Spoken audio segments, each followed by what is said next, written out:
Hello friends, মিঠুর পাকশালায় আপনাদের সবাইকে স্বাগত। আজ আমি সয়াবিনের একটা দারুণ হেলদি রেসিপি আপনাদের সাথে শেয়ার করছি। এজন্য এখানে মেজারিং কাপের 2 কাপ মেপে সয়াবিন নিয়েছি। সেই সয়াবিনটাকে একটু গরম জলে ভিজিয়ে রাখবো। একটা পাত্রে আগের থেকে গরম জল করে রেখেছিলাম, সেই গরম জলের মধ্যে সয়াবিনটা দিয়ে দিলাম। এরপর নেড়ে চেড়ে এটাকে এইভাবেই ভিজিয়ে রেখে দেব। এটাকে ফুটিয়ে সেদ্ধ করার প্রয়োজন নেই। এইভাবে হালকা গরম জলের মধ্যে ভিজিয়ে আমি প্রায় এটাকে 1 ঘন্টা মতো রেখে দিয়েছিলাম। 1 ঘন্টা পর এর জলটা আমি হাতে করে টিপে টিপে একটা মিক্সিং জারের মধ্যে নিয়ে নেব। এটা এখন খুব ভালো মতো ভিজে গেছে। এক্ষেত্রে আপনাদের হাতে যদি সময় কম থাকে সেক্ষেত্রে আপনারা এটাকে গরম জলের মধ্যে 5 মিনিট এটা সিদ্ধ করে নিতে পারেন। তারপর এইভাবে ঠান্ডা করে ছেঁকে মিক্সিং জারের মধ্যে নিয়ে নিতে পারেন। দেখুন, এরপর আমি সয়াবিনগুলো সমস্ত এইভাবে 2 হাতের সাহায্যে টিপে টিপে জলটা বার করে দেব। তারপর এই মিক্সিং জারের মধ্যে সমস্ত সয়াবিনটা নিয়ে নেব। এইভাবে সয়াবিনটা নিলে এটাকে পেস্ট করতে খুবই সুবিধে হবে, সেই জন্য এটা ভিজিয়ে রাখা খুবই জরুরি। তো বন্ধুরা, আমি আজকে এটা একটা খুব ভালো হেলদি ব্রেকফাস্টের রেসিপি শেয়ার করছি। সয়াবিনে এমনিতেই খুবই প্রোটিন থাকে, এটা আমাদের খাওয়া সবারই ভীষণই উপকারী। সেই জন্য আমি এটা সকালের দিকে আপনারা এটা ব্রেকফাস্ট হিসেবেও তৈরি করতে পারেন, আবার বিকেলের দিকে স্ন্যাক্স হিসেবেও এটাকে খেয়ে নিতে পারেন। দেখুন, এরপর এখানে 3টা কাঁচা লঙ্কা দিয়েছি এবং প্রায় 15 থেকে 16টা রসুন দিয়েছি। এরপর এখানে সামান্য লবণ দিয়ে দেব স্বাদ মতো।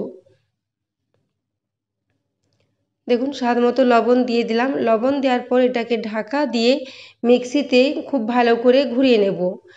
এখানে আমি আর জলের ব্যবহার করিনি।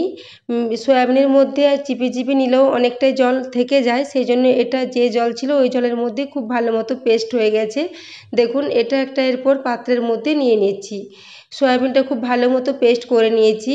এটা খুব যদি মিহি করে পেস্ট নাও করা যায় তাতেও কোনো অসুবিধে নেই, একটু মোটামুটি পেস্ট হলেই হবে।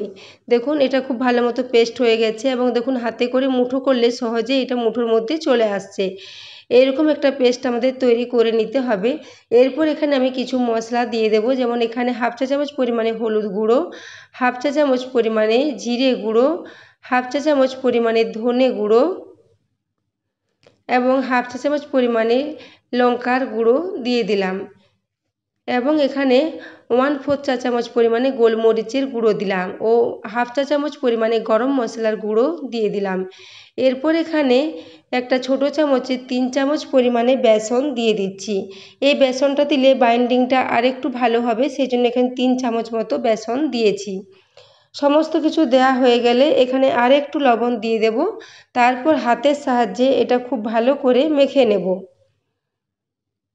বেসনটা দেওয়ার কারণে এটা গোল গোল পাকিয়ে নিতে খুব সুন্দর সুবিধে হবে, সেই জন্য বেসনটা দিলে এটা তৈরিও হবে এবং খেতেও খুব মুচমুচে হবে। দেখুন, এইভাবে হাতের সাহায্যে ক্রমাগত নেড়ে নেড়ে সমস্ত কিছু দিয়ে এর একটা খুব সুন্দর মিশ্রণ তৈরি করে নেব। তো বন্ধুরা, আমি আজকে এটা সয়াবিনের টিক্কা বা সয়া টিক্কা তৈরি করছি। এটা বাচ্চা থেকে বড় সবাই ভীষণই পছন্দ করবে। এটাকে আপনারা স্যালাড বা সসের সাথে সার্ভ করতে পারেন, খেতে দারুণ সুস্বাদু হয় এবং এটা বানিয়ে নেওয়া খুবই সহজ এবং খুব কম তেলে এটা তৈরি হয়ে যায়। মাত্র 2 চামচ তেলে এটা তৈরি হয়ে যাবে। দেখুন, এরপর আমি হাতের সাহায্যে প্রথমে একটু গোল গোল করে এইভাবে চ্যাপ্টা চ্যাপ্টা করে তৈরি করে নেব। এটা বানিয়ে নিতে হাতে তেল মাখিয়ে নেওয়ার কোনো প্রয়োজন নেই, এটা এমনিতেই খুব সুন্দরভাবে বানানো যাবে। দেখুন, এরপর এইভাবে হাতের সাহায্যে গোল গোল চ্যাপ্টা চ্যাপ্টা করে আমি তৈরি করে নেব। তো বন্ধুরা, আমার আজকে এই সয়াবিনের সম্পূর্ণ নতুন ধরনের রেসিপিটা যদি আপনাদের ভালো লাগে তাহলে চ্যানেলটি অবশ্যই সাবস্ক্রাইব করে আমার পাশে থাকবেন এবং রেসিপি যদি ভালো লাগে তাহলে অবশ্যই বন্ধুদের সাথে শেয়ারও করে দেবেন। দেখুন, এইখানে একটা টিক্কা আমার তৈরি করা হয়ে গেছে। এরপর আমি আবারও একটা টিক্কা আপনাদের তৈরি করে দেখিয়ে দিচ্ছি। এইরকম রেসিপি আপনারা সকালের দিকে মর্নিং ওয়াক থেকে ফিরে এসে এটা খেতে পারেন। এটা দারুণ হেলদি এবং বাড়িতে যারা যোগা বা ব্যায়াম করেন তারাও কিন্তু এটা সকালের দিকে ব্রেকফাস্ট হিসেবে খেয়ে নিতে পারেন। এটা খুব তাড়াতাড়ি তৈরিও হয়ে যায় এবং অনেকক্ষণ পর্যন্ত পেট ভর্তিও থাকে। দেখুন, এইভাবে এটাকে তৈরি করে নিচ্ছি। এখানে আমি দুটো দেখিয়ে দিচ্ছি কেমনভাবে তৈরি করতে হবে এবং এর মধ্যে চাইলে আপনারা আরও কিছু সবজিও খুব মিহি করে কুচি করে অ্যাড করতে পারেন, কিন্তু সবজি ছাড়াই এটা খেতে এতটাই সুস্বাদু হয় যে এটা একবার বানালে আপনাদের বারবারই বানাতে ইচ্ছে হবে। দেখুন এইভাবে আমি বানিয়ে নেব সমস্ত টিক্কাগুলো। দেখুন এইখানে আমি 6টা তৈরি করে নিয়েছি এবং বাকিটা আবার পরে তৈরি করে নেব। এদিকে আমি গ্যাসে একটা লোহার তাওয়া বসিয়ে দিয়েছি, বাড়িতে থাকা রুটি করার যে তাওয়া হয় সেই তাওয়াতে আমি 1 চামচ পরিমাণে সরষের তেল দিয়ে দিলাম। সরষের তেলটা দেওয়া হয়ে গেলে এটাকে তাওয়াতে খুব ভালো করে মাখিয়ে নেব। দেখুন এইভাবে খুন্তির সাহায্যে তাওয়ার চারিদিকে তেলটা একটু ছড়িয়ে নিতে হবে।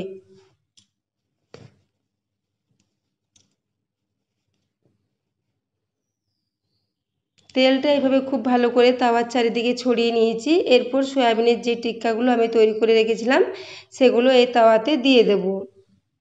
এগুলো ভাজতে খুব বেশি তেলের প্রয়োজন হয় না, খুব কম তেলেই এগুলো ভাজা হয়ে যায় এবং এটা লো ফ্লেমে একটু হাতে সময় নিয়ে ভাজতে হবে। গ্যাসের ফ্লেম বাড়িয়ে দিলে এগুলো নিচের দিকে কালো কালো হয়ে যাবে, সেই জন্য খেতে ভালো লাগবে না। এই জন্য লো ফ্লেমে এটাকে একটু হাতে সময় নিয়ে উল্টে পাল্টে ভেজে নিতে হবে। দেখুন সমস্ত টিক্কাগুলো এখানে আমার দেয়া হয়ে গেছে। এরপর আমি একদম লো ফ্লেমে এটাকে প্রথমে 1.5 থেকে 2 মিনিট হতে দেব। তারপর এক পিঠ হয়ে গেলে এগুলোকে আরেক পিঠ উল্টে দেব।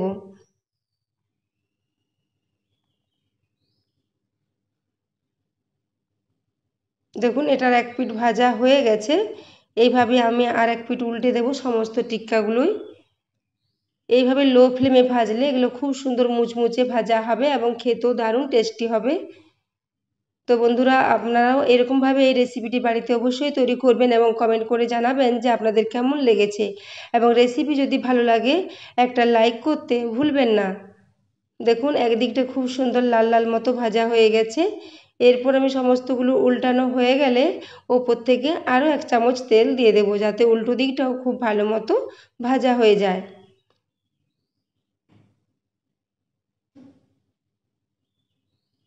দেখুন এরপর আমি উপর থেকে আর একটু তেল দিয়ে দেব, খুবই সামান্য, ছোট চামচের 1 চামচ মতো একটু তেল দিয়ে দিলাম। তারপর এই দিকটাও এইভাবে উল্টে পাল্টে একটু ভালো করে ভেজে নেব।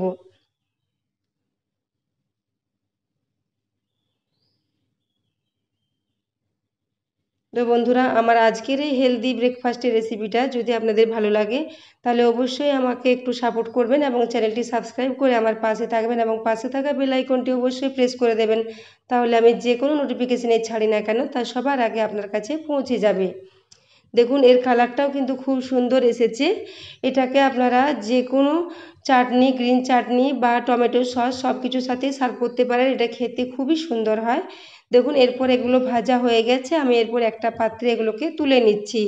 তো এইভাবে আমি আবারও 6 পিস আমি তৈরি করেছিলাম। প্রথম ব্যাচেরগুলো যেহেতু হয়ে গেছে এইগুলো দিয়েই আমি এগুলো সার্ভ করে দিচ্ছি, পরেরগুলো আমি পরে আবারও ভেজে নেব। কিংবা এইভাবে আপনারা এর যে মিক্সচারটা তৈরি করে যদি ফ্রিজে রেখে দেন তাহলে যখন ইচ্ছে এইভাবে এই টিক্কাগুলো বানিয়ে নিতে পারেন, সেক্ষেত্রে এগুলো খুবই সুবিধা হবে তৈরি করতে। দেখুন এইভাবে এগুলো আমি তৈরি করে নিলাম। এরপর এগুলোকে আমি কিছু গোল গোল করে পেঁয়াজ এইভাবে রিংয়ের মতো করে তৈরি করে নিয়েছি, সেগুলোর সাথে এগুলোকে আমি সার্ভ করে দিলাম এবং একই সাথে আমি কিছুটা টমেটো কেচাপ নেব এগুলো সার্ভ করার জন্য। তো বন্ধুরা এতক্ষণ পর্যন্ত রেসিপিটি দেখার জন্য আপনাদের অশেষ ধন্যবাদ। দেখা হবে পরের কোনো রেসিপিতে। দেখুন এরপর আমি একটা আপনাদের দেখিয়ে দিচ্ছি উপরটা কতটা মুচমুচে ও খাস্তা হয়েছে এবং ভিতরটা খুবই নরম আছে। দেখুন এগুলো দেখেই বুঝতে পারছেন কতটা সুন্দর ও টেস্টি তৈরি হয়েছে। দেখুন এরপর এগুলো আমি টমেটো কেচাপের সাথে সার্ভ করে দিলাম। তো বন্ধুরা এতক্ষণ ভিডিওটি দেখার জন্য আপনাদের অশেষ ধন্যবাদ।